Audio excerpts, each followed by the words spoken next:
¿Felicidad o satisfacción? ¿Qué es lo que busca la mayoría de nosotros? ¿Qué es lo que desea cada uno de nosotros? Especialmente en este mundo inquieto, donde todos tratan de encontrar alguna clase de paz, de felicidad, un refugio. Es importante, sin duda, averiguar qué es lo que intentamos buscar, qué es lo que intentamos descubrir. ¿No es así? Probablemente la mayoría de nosotros busca cierta clase de felicidad, cierta clase de paz en un mundo dominado por la confusión, las guerras, las disputas, las luchas. Anhelamos un refugio donde pueda haber algo de paz. Creo que eso es lo que desea la mayoría de nosotros. Y así proseguimos, yendo de un líder a otro, de una organización religiosa a otra, de un instructor a otro. Ahora bien, ¿lo que buscamos es la felicidad o buscamos alguna clase de satisfacción, de la cual esperamos obtener la felicidad? Hay una diferencia entre felicidad y satisfacción. ¿Puede uno buscar la felicidad? Quizá pueda encontrar satisfacción, pero es obvio que no podrá encontrar la felicidad. La felicidad es derivativa, es la consecuencia de algo más.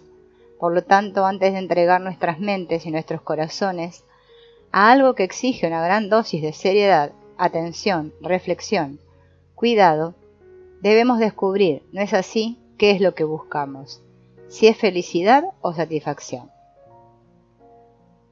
Uno debe ir muy a lo profundo para conocer el júbilo. Muy pocos de nosotros disfrutamos plenamente de algo. Es muy pequeño el júbilo que nos despierta la visión de una puesta del sol, o ver una persona atractiva, o un pájaro en vuelo, o un árbol hermoso, o una bella danza. No disfrutamos verdaderamente de nada. Miramos algo, ello nos entretiene, nos excita, tenemos una sensación que llamamos gozo, pero el disfrute pleno de algo es mucho más profundo, y esto debe ser investigado y comprendido. A medida que envejecemos, aunque queremos disfrutar de las cosas, lo mejor ya nos ha abandonado. Deseamos deleitarnos con otra clase de sensaciones, pasiones, lujuria, poder, posición. Aunque sean superficiales, estas son las cosas normales de la vida. No son para ser condenadas ni justificadas, sino que debemos comprenderlas y darles su exacto lugar. Si uno las condena por carentes de valor, por sensuales, estúpidas o poco espirituales, destruye todo el proceso del vivir. Para conocer el júbilo, uno debe ir mucho más a lo profundo. El júbilo no es mera sensación, requiere un refinamiento extraordinario de la mente, pero no el refinamiento del yo, que acumula más y más para sí mismo. Un yo así, un hombre así, jamás podrá comprender ese estado de regocijo en el que no existe el uno que se regocija. Tenemos que comprender esta cosa extraordinaria. De lo contrario, la vida se vuelve muy trivial, superficial, mezquina. Nacer, aprender unas cuantas cosas, sufrir, engendrar hijos, asumir responsabilidades, ganar dinero, tener un poco de entretenimiento intelectual y después morirse. No podemos perseguir la felicidad. ¿Qué entienden ustedes por felicidad? Algunos dirán que la felicidad consiste en obtener lo que deseamos. Uno desea un auto, lo obtiene y es feliz. Deseo un sari o alguna otra indumentaria, deseo ir a Europa y si puedo hacerlo soy feliz. Quiero ser el más grande de los políticos y si lo consigo soy feliz. Si no lo consigo soy desdichado. Así, lo que ustedes llaman felicidad es obtener lo que desean, el logro o el éxito, llegar a ser nobles, en una palabra, conseguir alguna cosa que desean.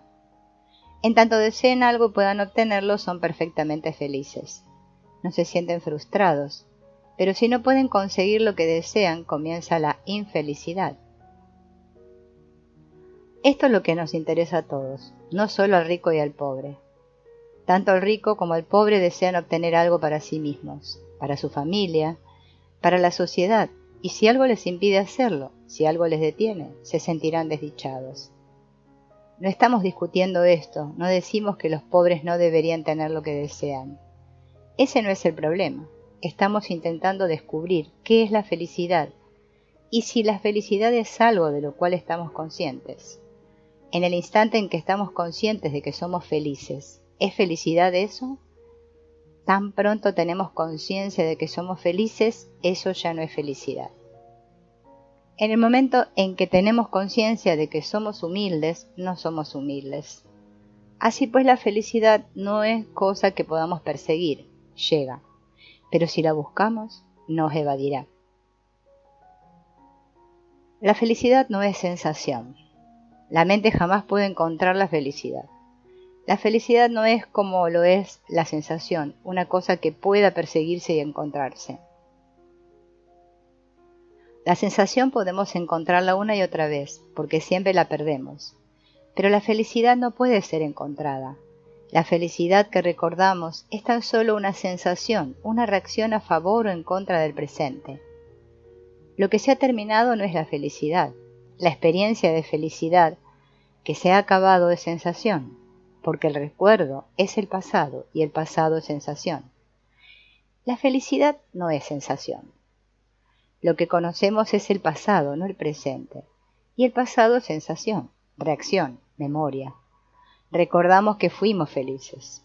¿Puede el pasado decir qué es la felicidad? Puede rememorarla, pero no revivirla. El reconocimiento no es la felicidad. Saber qué es ser feliz no es felicidad. El reconocer algo es la respuesta de la memoria. ¿Puede la mente, el complejo de recuerdos, experiencias, ser feliz alguna vez? El reconocimiento mismo impide el experimentar. Cuando usted está consciente de que es feliz, ¿hay felicidad? Cuando hay felicidad, ¿es consciente de ella? La conciencia llega solo con el conflicto de recordar lo más. Donde hay conflicto no existe la felicidad. El conflicto está donde está la mente. El pensamiento en todos los niveles es la respuesta de la memoria y así el pensamiento engendra invariablemente conflicto. El pensamiento es sensación y la sensación no es felicidad. Las sensaciones están siempre buscando satisfacerse. El objetivo es la sensación, pero la felicidad no es un objetivo. No es posible ir en busca de ella. ¿Puede la felicidad hallarse por medio de alguna cosa? Buscamos la felicidad por medio de cosas, de pensamientos e ideas a través de la relación. Por lo tanto, se vuelven sumamente importantes las cosas, la relación y las ideas, no la felicidad. Cuando buscamos la felicidad por medio de algo, ese algo adquiere un valor mayor que la felicidad misma. Formulado de esta manera, el problema parece simple y es simple. Buscamos la felicidad en la familia, en la propiedad, en el nombre. Entonces, la propiedad, la familia, la idea, adquieren extrema importancia, ya que la felicidad es buscada a través de un medio. De esa manera el medio destruye el fin. ¿Puede la felicidad hallarse a través de algún medio, de alguna cosa hecha por la mano o por la mente? Es tan obvio que las cosas, las relaciones y las ideas son impermanentes que siempre terminan por hacernos desdichados. Las cosas son impermanentes, se gastan y se pierden. La relación constituye una fricción constante y la muerte aguarda. Las ideas y las creencias carecen de solidez, de permanencia. Buscamos la felicidad en ellas, sin darnos cuenta de su impermanencia. Así es como el dolor se convierte en nuestro constante compañero. Para descubrir el verdadero significado de la felicidad debemos explorar el río del conocimiento propio. El conocimiento propio no es un fin en sí mismo, tiene un origen, el río. Cada gota de agua desde el principio al fin hace al río. Imaginar que encontraremos la felicidad en el origen es un error. Ha de ser hallada allí donde nos encontramos, en el río del conocimiento propio. La felicidad que no es de la mente. Podemos movernos de un refinamiento a otro, de una sutileza a otra, de un disfrute a otro.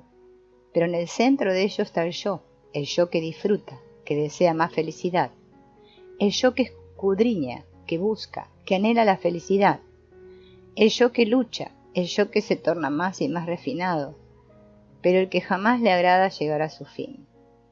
Solo cuando el yo en todas sus formas sutiles llega a su fin, hay un estado de bienaventuranza, que no es posible tratar de adquirir, un éxtasis, un verdadero júbilo libre de todo sufrimiento, de toda corrupción.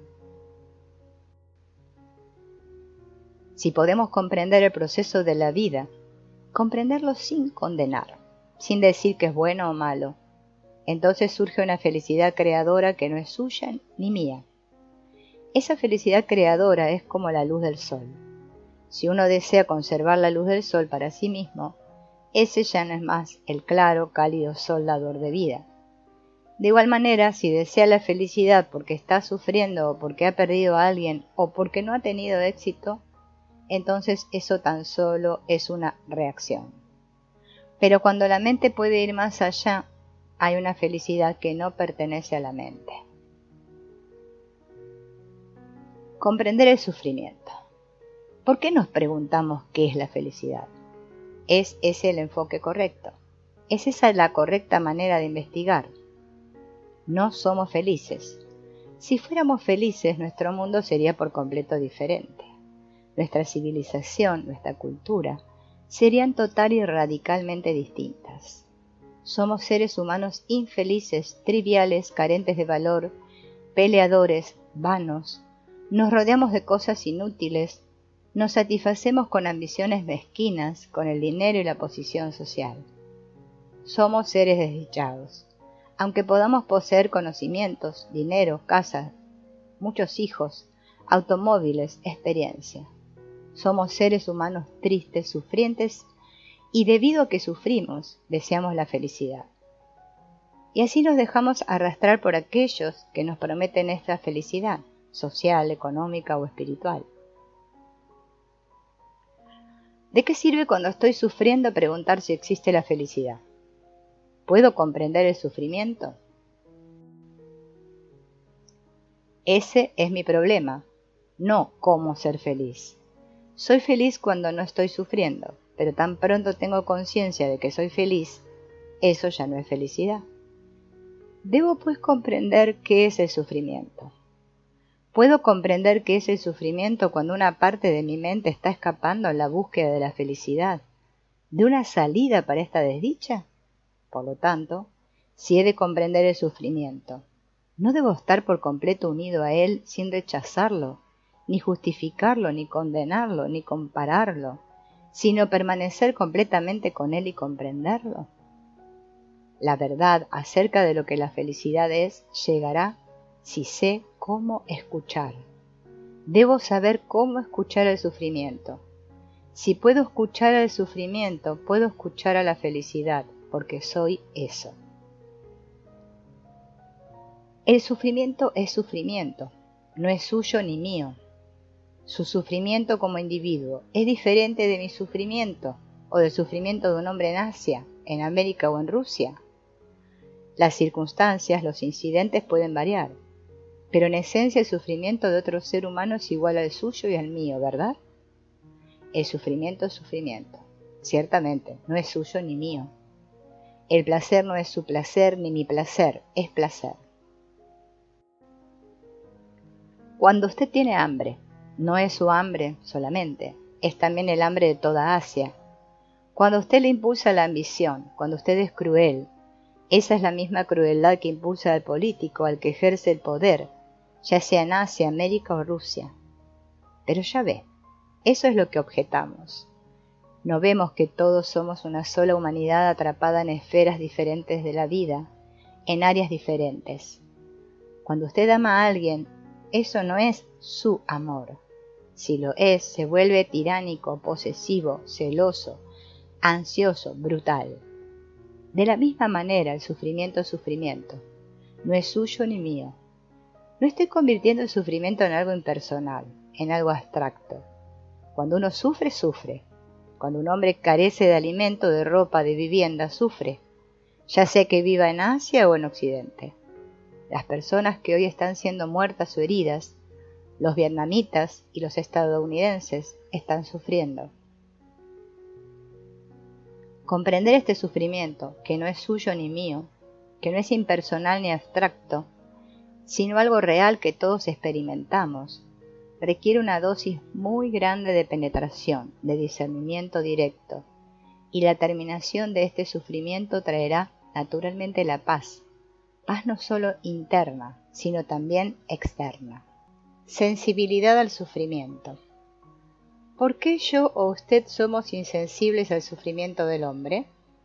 ¿Por qué nuestra indiferencia ante el culi que transporta una carga pesada, ante la mujer que lleva un bebé? ¿Por qué somos tan duros? Para comprender eso tenemos que comprender por qué nos embota el sufrimiento.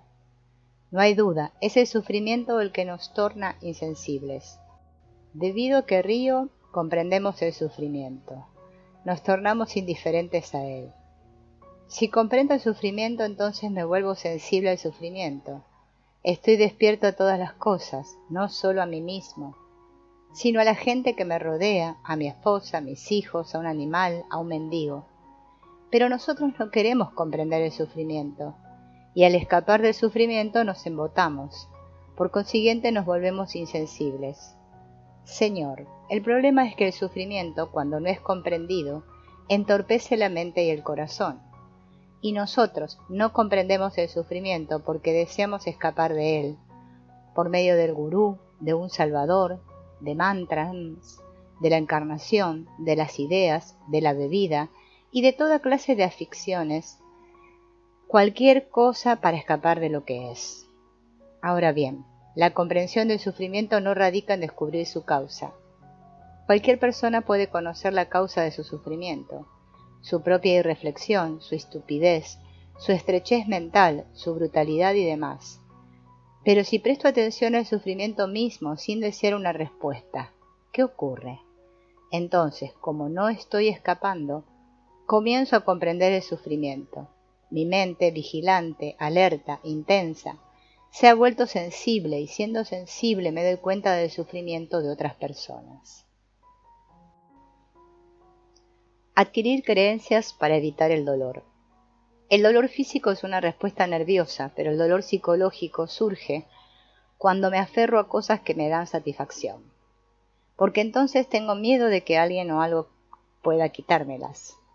Las acumulaciones mentales evitan el dolor psicológico en tanto permanecen inalteradas, es decir, soy un haz de acumulaciones, experiencias, que previenen cualquier forma seria de perturbación, y yo no quiero que me perturben, por lo tanto, temo que alguien pueda alterar algo de eso. Así que mi miedo es a lo conocido. Siento temor por las acumulaciones físicas o psicológicas que he reunido como medios para evitar el dolor o prevenir el pesar. Pero el pesar está en el proceso mismo de acumular para impedir el dolor psicológico. El conocimiento también ayuda a prevenir este dolor. Tal como el conocimiento médico previene el dolor físico, así las creencias ayudan a evitar el dolor psicológico. Por eso tengo miedo de perder mis creencias, aunque no tenga un conocimiento perfecto o pruebas concretas de la realidad de tales creencias. Puede que rechace algunas de las creencias tradicionales que me han impuesto, porque mi propia experiencia me da fuerza, confianza, entendimiento. Pero tales creencias y el conocimiento que he adquirido son básicamente la misma cosa, un medio para evitar el dolor. Comprensión integrada. ¿Qué entendemos por pesadumbre? ¿Es algo separado de uno mismo? ¿Es algo ajeno a uno, interna o externamente? ¿Algo que uno observa, que uno experimenta? ¿Es uno meramente el observador experimentado? ¿O se trata de algo diferente? Por cierto, este es un punto importante, ¿no es así? Cuando digo yo sufro, ¿qué quiero decir con eso? ¿Acaso soy diferente del sufrimiento? Obviamente ese es el problema, ¿verdad? Descubramos. Hay dolor, no me aman, mi hijo muere, etc. Hay una parte de mí que exige saber por qué, exige una explicación, los motivos, las causas.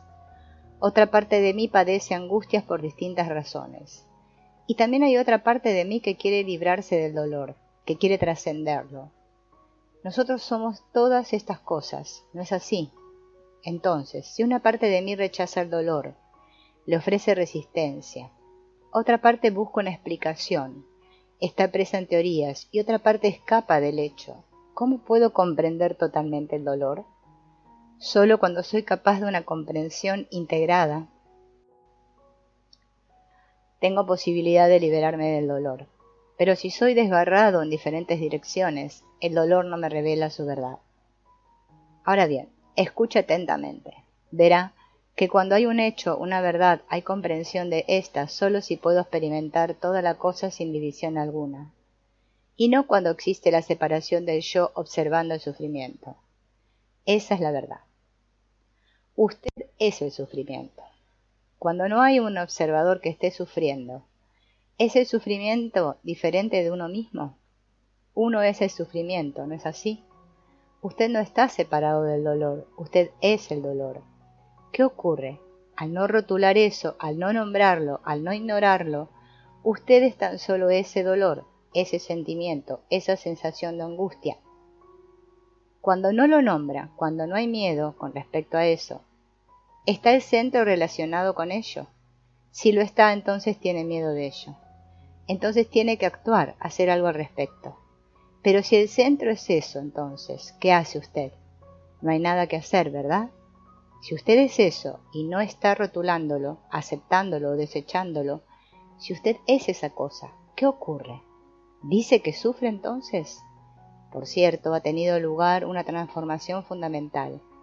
Ya no existe más el yo sufro, porque no hay un centro que sufra, y el centro sufre porque jamás hemos examinado qué es el centro. Vivimos tan solo de palabra en palabra, de reacción en reacción. ¿Es esencial el sufrimiento? Hay muchas variedades y complicaciones y grados de sufrimiento. Todos conocemos eso. Ustedes lo saben muy bien, y llevamos esta carga a lo largo de toda nuestra vida, prácticamente desde el instante en que nacemos hasta el instante en que nos hundimos en la sepultura. Si decimos que el sufrimiento es inevitable, entonces no hay respuesta. Si lo aceptamos, hemos cesado de inquirir al respecto. Uno ha cerrado la puerta para la investigación ulterior si escapa de ello. También ha cerrado la puerta. Puede escapar hacia el sexo, la bebida, el entretenimiento, distintas formas de poder, posición, prestigio, mediante el insustancial y vacuo parlote interno. En tal caso, sus escapes se vuelven sumamente importantes. Los objetos hacia los cuales uno escapa asumen una importancia colosal. Así, uno ha cerrado también la puerta al dolor, y eso es lo que hace la mayoría de nosotros. Ahora bien, podemos detener los escapes de toda clase y regresar al sufrimiento. Eso no significa buscar una solución para el sufrimiento. Existe el sufrimiento físico, un dolor de muelas, de estómago, una operación, accidentes, distintas formas de sufrimientos físicos que tienen su propia respuesta. También está el miedo a la dificultad futura que podría causar sufrimiento.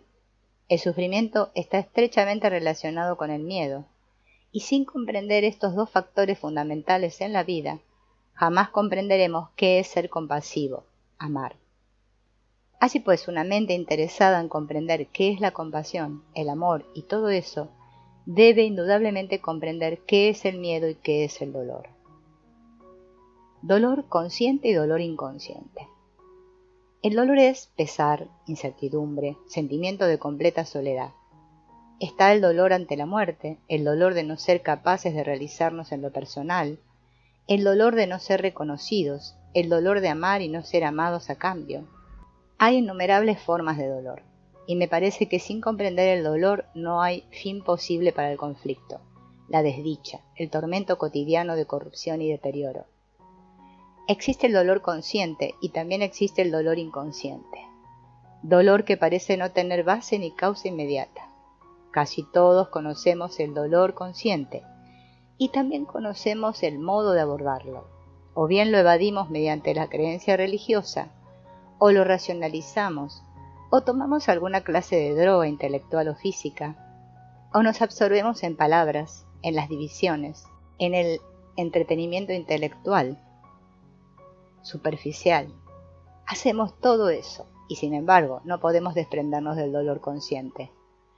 Luego está el dolor inconsciente que hemos heredado a través de los siglos.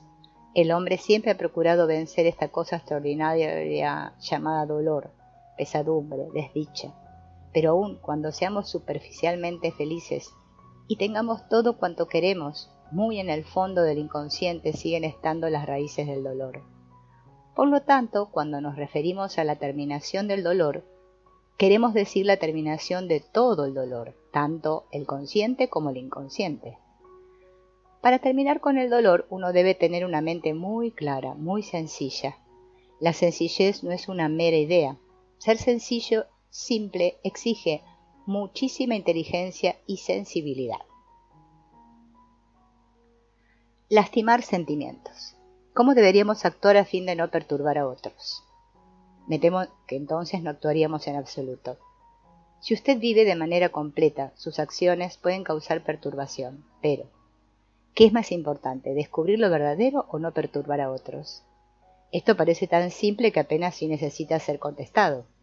¿Por qué quiere usted respetar los sentimientos y puntos de vista de otras personas? Teme que lastimen sus propios sentimientos, que le hagan cambiar su propio punto de vista. Si la gente tiene opiniones que difieren de las suyas, usted solo puede descubrir si son verdaderas cuestionándolas, entrando en contacto activo con ellas. Y si descubre que esas opiniones y esos sentimientos no responden a la verdad, su descubrimiento puede causar perturbación a aquellos que los alimentan. Entonces, ¿qué debe hacer usted? ¿Debe acatar tales opiniones y sentimientos, comprometerse con ellos para no lastimar a sus amigos? La imagen propia resulta en dolor. ¿Por qué dividimos los problemas en mayores y menores? ¿Acaso no es todo un problema para nosotros? ¿Por qué los convertimos en problemas pequeños o grandes, esenciales o no esenciales? Si pudiéramos comprender un problema, investigarlo bien a fondo, por pequeño o grande que fuera, pondríamos al descubierto todos los problemas. Esta no es una respuesta retórica. Tome cualquier problema. Ira, celos, envidia, odio. Los conocemos muy bien. Si investiga muy profundamente la ira, si no se limita a ignorarla, ¿qué es lo que ella implica? ¿Por qué es uno irascible? ¿Por qué se siente lastimado? ¿Por qué alguien le ha dicho algo desagradable? Y cuando alguien le prodiga una alabanza, ¿eso le complace? ¿Por qué se siente uno lastimado? La importancia propia, ¿verdad? ¿Y por qué existe la importancia propia? Existe a causa de que tenemos una idea, un símbolo de nosotros mismos, una imagen de lo que uno debería ser, de lo que uno es o no debería ser. ¿Por qué creamos una imagen de nosotros mismos? Porque jamás hemos estudiado lo que somos realmente. Pensamos que deberíamos ser esto o aquello, el ideal, el héroe, el ejemplo. Lo que nos provoca ira es que ataquen nuestro ideal, la idea que tenemos acerca de nosotros mismos. Esa idea es un escape del hecho de lo que somos. Pero, cuando uno observa el hecho real de lo que uno es, nadie puede lastimarlo. Entonces, si usted es mentiroso y le dicen que es un mentiroso, eso no significa que se sienta lastimado, se trata de un hecho. Pero cuando está pretendiendo que no es un mentiroso y le dicen que lo es, se pone furioso, violento. Así estamos viviendo siempre en un mundo de ideas, de mitos. Jamás vivimos en el mundo de los hechos. Para poder observar lo que es, para verlo, para familiarizarnos realmente con ello, no debe haber juicio alguno, ni evaluación, ni opinión, ni miedo. Placer pervertido. Existe una cosa como el sadismo. ¿Saben lo que significa esa palabra? Un autor llamado el Marqués de Sade escribió una vez un libro acerca de un hombre que gozaba dañando a las personas y viéndolas sufrir.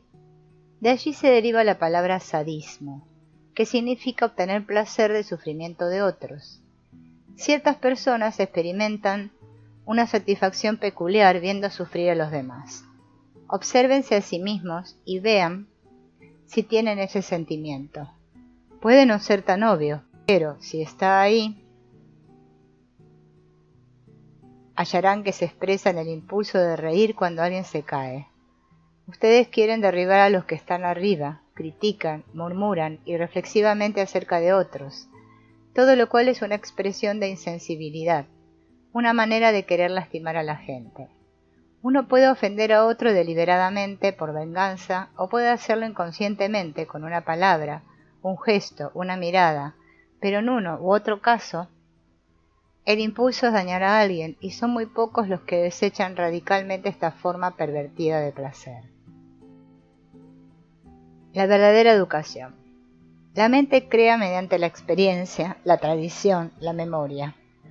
¿Puede la mente liberarse de acumular aunque esté experimentando? ¿Comprende la diferencia?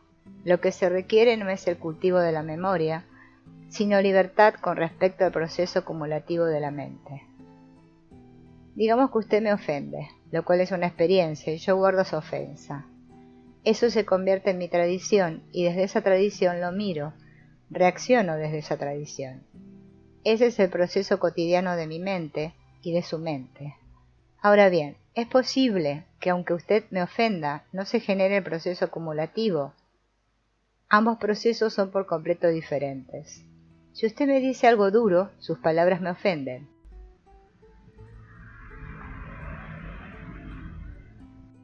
Pero si no doy importancia a esa ofensa, ella no se convierte en el trasfondo desde el cual actúo.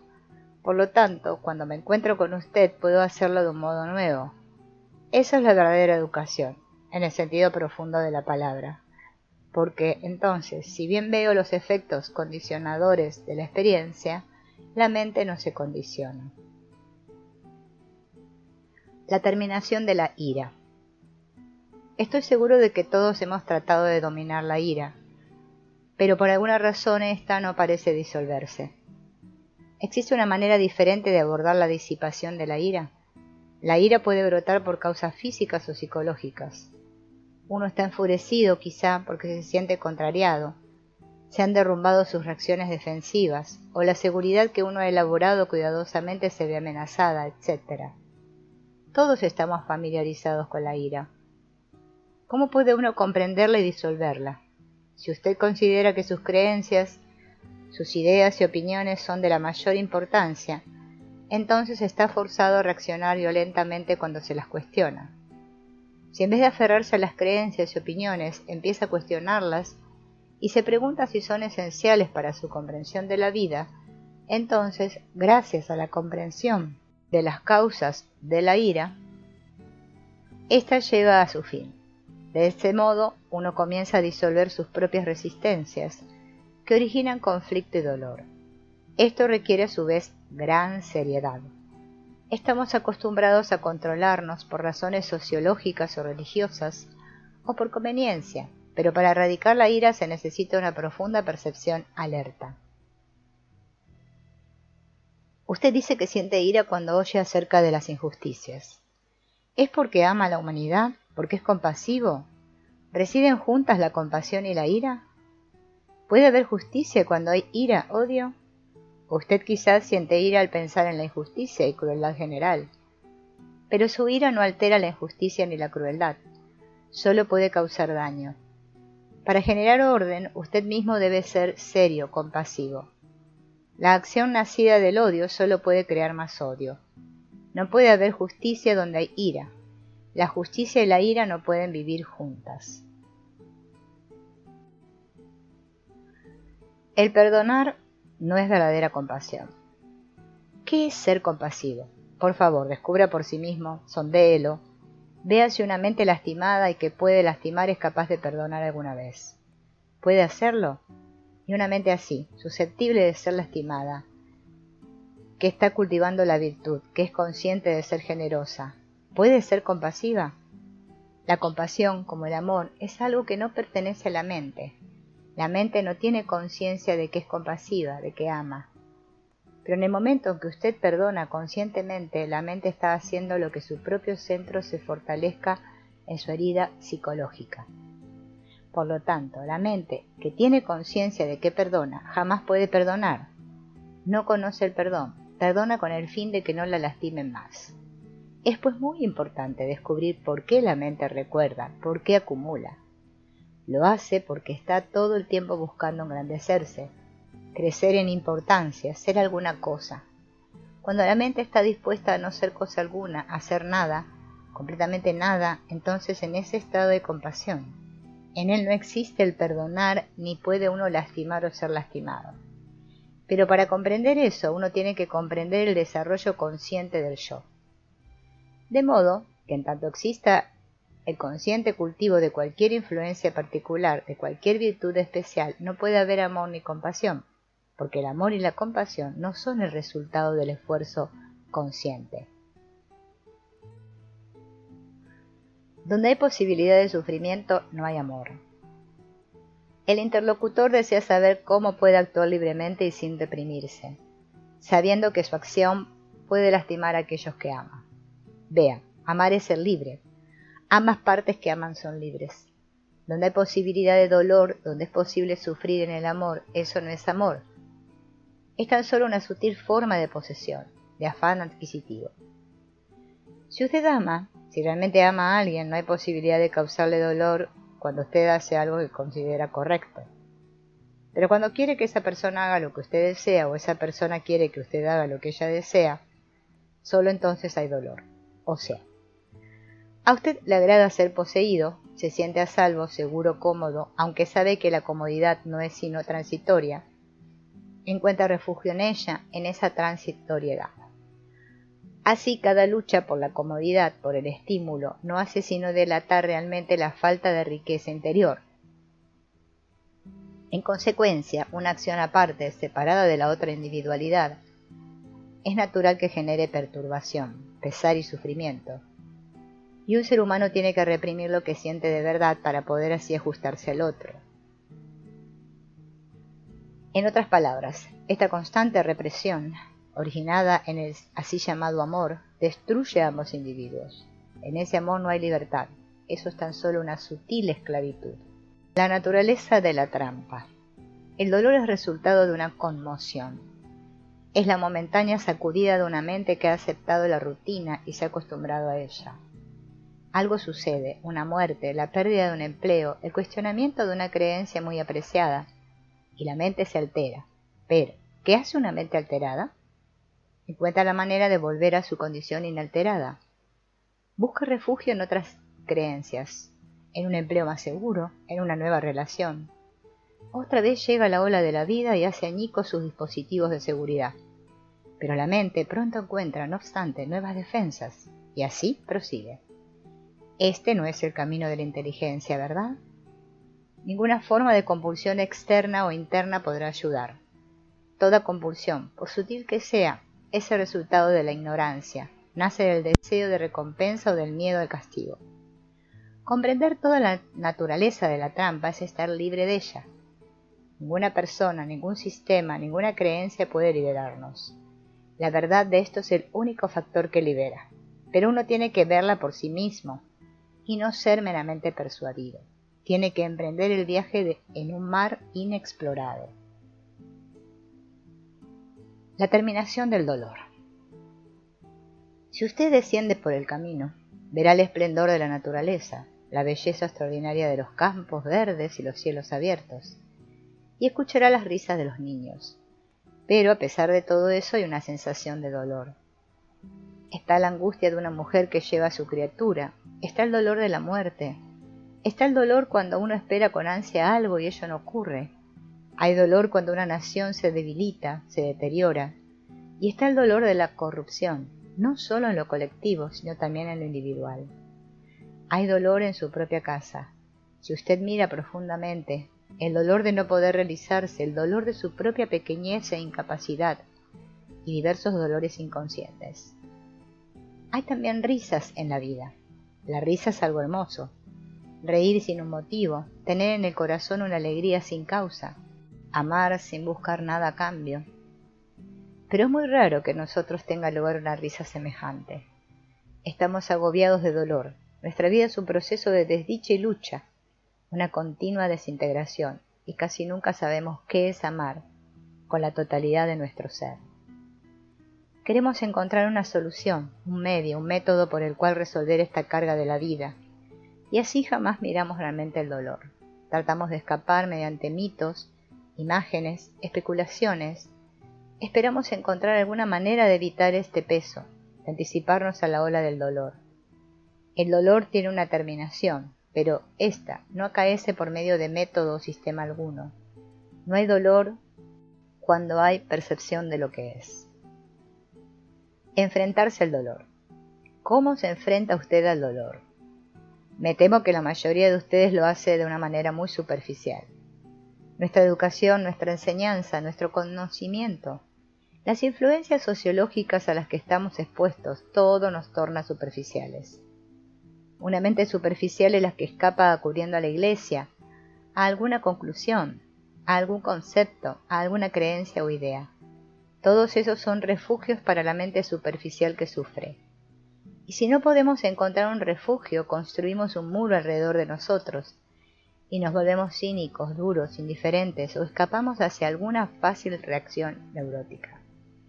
Todas estas defensas contra el sufrimiento impiden una futura investigación. Por favor, observe su propia mente. Observe cómo justifica sus sufrimientos, cómo se absorbe en el trabajo, en las ideas, o se aferra a una creencia en Dios, o en una vida futura. Y sin ninguna explicación, ninguna creencia ha sido satisfactoria. Escapa a través de la bebida, del sexo, o volviéndose cínico, duro, amargo, irritable.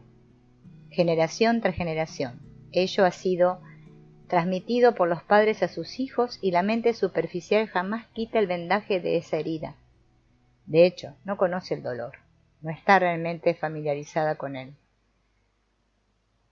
Tiene tan solo una idea acerca del dolor, tiene una imagen, un símbolo del dolor, pero jamás se enfrenta al dolor, solo se enfrenta a la palabra dolor. Eludiendo dolor. Casi todos nosotros experimentamos diferentes formas de dolor, en la relación, debido a la muerte de alguien, al no poder realizarnos y al deteriorarnos inútilmente, o al tratar de alcanzar el éxito, de llegar a ser alguien y toparnos con el fracaso total. Y está todo el problema del dolor en el aspecto físico, enfermedad, ceguera, incapacitación, parálisis y demás. En todas partes nos encontramos con esta cosa extraordinaria que llamamos dolor, y con la muerte que aguarda a la vuelta de la esquina. Y no sabemos cómo enfrentarnos al dolor, así que lo veneramos, o lo racionalizamos, o escapamos de él. Vaya a cualquier iglesia cristiana y verá que el dolor es venerado. Lo han convertido en algo extraordinario, sagrado, y se dice que solo a través del dolor de Cristo crucificado puede uno encontrar a Dios. En Oriente tienen sus propias formas de evasión, otras formas de eludir el dolor, y me parece una cosa extraordinaria que tan pocos, ya sea en Oriente o en Occidente, estén verdaderamente libres del dolor. Sería algo maravilloso si en el proceso de escuchar lo que se está diciendo, de escucharlo, no emocionalmente, no sentimentalmente, pudiera usted comprender de veras el dolor y liberarse por completo de él, porque entonces no habría ni autoengaños, ni ilusiones, ni ansiedades, ni miedo, y el cerebro sería capaz de funcionar claramente, con agudeza, con lógica. Quizá entonces podría usted saber qué es el amor. Seguir el curso del sufrimiento. ¿Qué es el sufrimiento? ¿Qué significa? ¿Qué es lo que está sufriendo? No porque hay sufrimiento, no es la causa del sufrimiento, sino qué es lo que de hecho ocurre. No sé si ve la diferencia. Entonces estoy simplemente alerta al sufrimiento, no como algo separado de mí, no como un observador que observa el sufrimiento. Este forma parte de mí, esto es, la totalidad de mí está sufriendo. Entonces soy capaz de seguir el curso del sufrimiento, ver hacia dónde conduce. Ciertamente, si hago eso, el sufrimiento se abre y se da a conocer. ¿No es así? Entonces veo que he puesto énfasis en el yo, no en la persona que amo y que se ha ido. Ella solo actuaba como una manera de ocultar mi propia miseria, mi soledad, mi infortunio. Como no soy esto o aquello, esperaba que ella lo fuese. Eso se acabó, me siento abandonado, perdido, solo. Sin ella, nada soy. Por eso lloro, no porque ella se ha ido, sino porque he sido abandonado. Yo estoy solo. Hay innumerables personas para ayudarme a escapar. Miles de las así llamadas personas religiosas, con sus creencias y dogmas, esperanzas y fantasías. Es el karma, es la voluntad de Dios, usted sabe. Todas ofreciéndome una salida. Pero si puedo permanecer con el sufrimiento, sin apartarlo de mí, sin tratar de circunscribirlo o negarlo, ¿qué ocurre entonces? ¿Cuál es el estado de mi mente cuando sigue de este modo el movimiento de sufrir? Comprensión espontánea. Jamás decimos, veamos qué es eso que sufre. Uno no puede verlo recurriendo al esfuerzo, a la disciplina. Debe mirar con interés, con comprensión espontánea. Entonces verá que la cosa que llamamos sufrimiento, dolor, la cosa que evitamos, así como la disciplina, todo eso se ha desvanecido. En tanto no tengo relación con la cosa como algo independiente de mí, no hay problema. Tan pronto establezco una relación con ella como algo exterior a mí mismo, surge el problema. Mientras trato al sufrimiento como si fuera algo exterior, sufro porque he perdido a mi hermano, porque no tengo dinero, por esto o por aquello. Establezco con el sufrimiento una relación ficticia.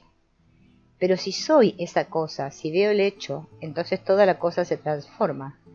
Tiene un significado diferente. Entonces hay atención plena, atención integrada. Y aquello que es observado en su totalidad es comprendido y disuelto. Por lo tanto no hay miedo y en consecuencia la palabra dolor no existe. El centro del sufrimiento.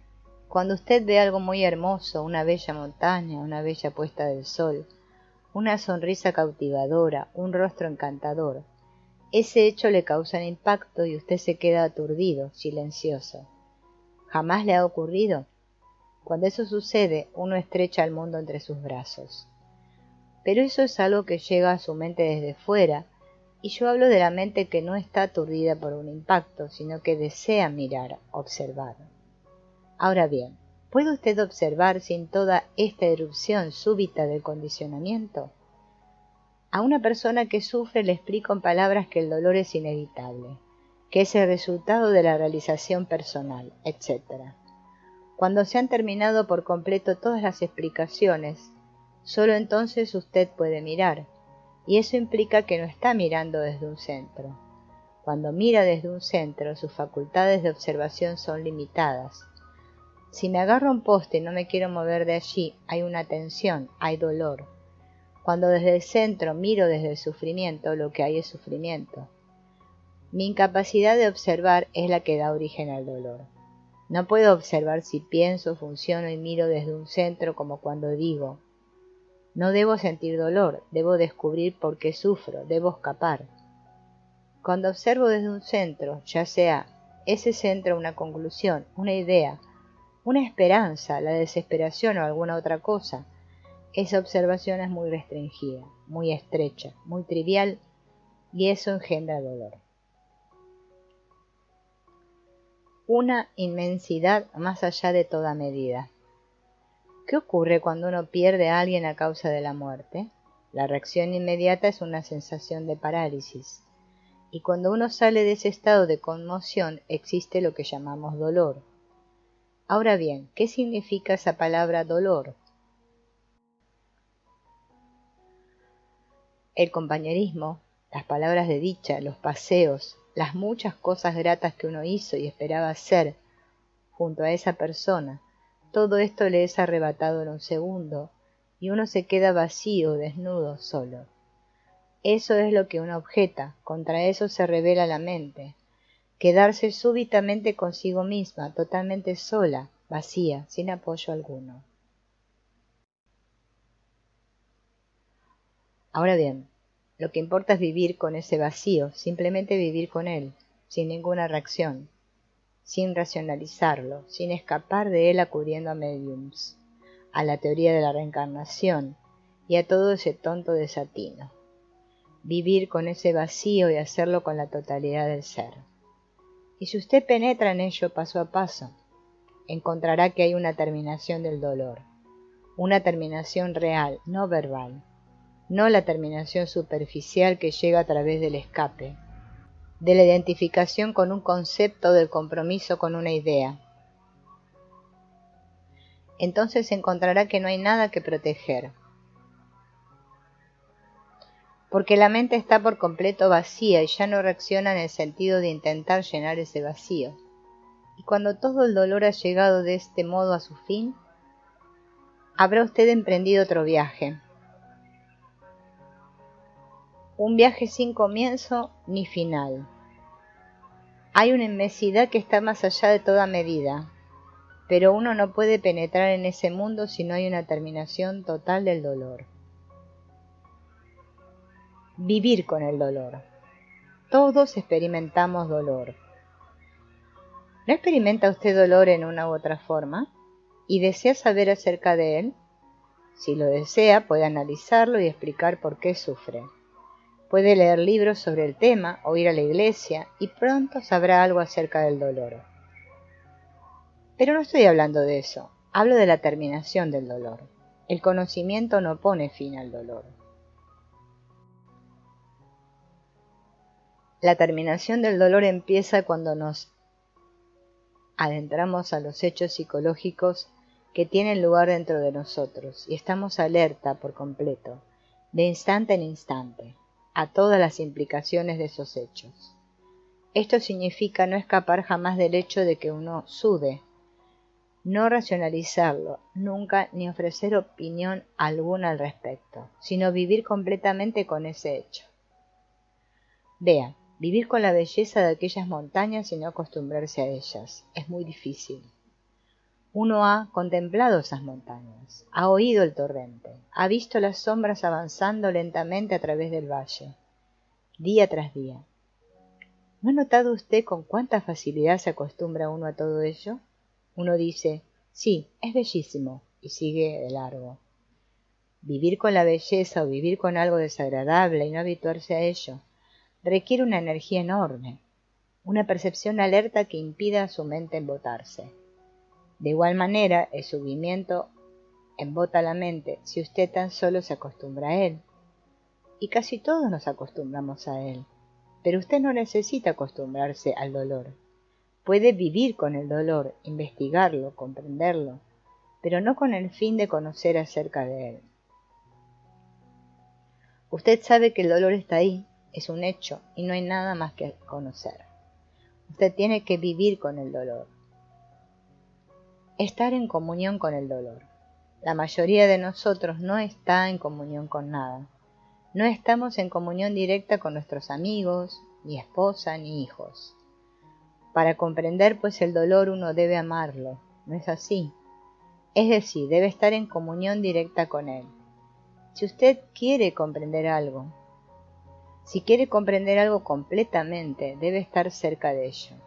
Debe llegar a ello sin reparo alguno, sin prejuicio, condena ni repulsión. Debe mirarlo, ¿verdad? Si yo quiero comprenderlo a usted, no debo tener prejuicios a su respecto, debo ser capaz de mirarlo, no a través de las barreras, de las pantallas de mis prejuicios y condicionamientos. Tengo que estar en comunión con usted, lo cual implica que debo amarlo. De igual manera, si quiero comprender el dolor, debo amarlo, debo estar en comunión con él. No puedo hacerlo porque estoy escapando del dolor mediante explicaciones, teorías, esperanzas, postergaciones, todo lo cual constituye el proceso de verbalización. Así pues, las palabras me impiden estar en comunión con el dolor. Las palabras, racionalizaciones, explicaciones, que siguen siendo palabras, un proceso mental, impiden que entre en comunión directa con el dolor, pero solo cuando estoy en comunión con el dolor puedo comprenderlo.